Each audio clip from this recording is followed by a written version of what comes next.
Hi. Sorry, mate. Afternoon, everyone. Welcome to our pre-match press conference to preview our game against Man United. We'll start off with Vinny from Sky. Frank, we'll start with team news. Dominic.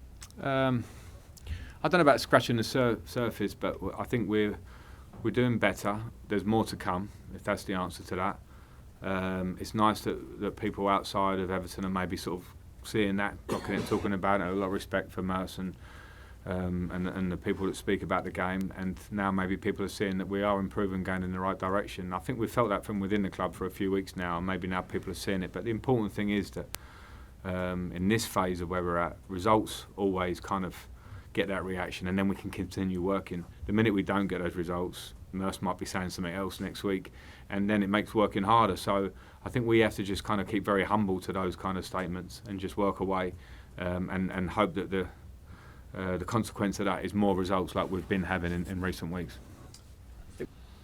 Well, it's not probably a question for now because it's so far away. A lot can happen. You know, Conor's been really, really good. To maybe understate it since he's been here. He's been amazing in terms of his own performance and in terms of his influence on the team, on and off the pitch. You know, so I think that's really visible.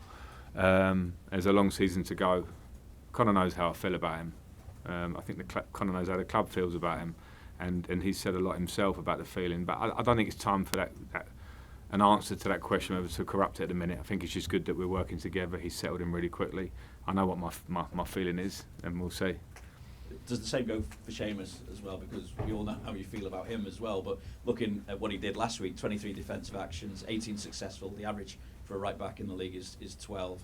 He was also above average in attacking actions as well. It probably says a lot about him and the way he returned. Absolutely. Considering the injury that he carried for games in the battle to the end of the season that not many people knew about until he was really, really struggling with it at the end, and then an operation, and then a break, and then not many minutes, and then come in the Premier League is a massive ask for anybody, let alone where Seamus is at in his career. It's another one not to answer directly now, other than to say everybody here understands what Seamus is to this club. If his performance levels are there and he wants to stay, then there's no doubt when he knocks on my door and says that, I'll be like, well, let me help make this happen because of how I am with Seamus. I also know Seamus to be the best man. I've said this a lot now. One of the best people I've worked with in this game, and he'll always say the right thing and do the right thing. So if he feels like he's contributing well for this club, he'll want to stay here and help the cause. That's the sort of bloke he is. So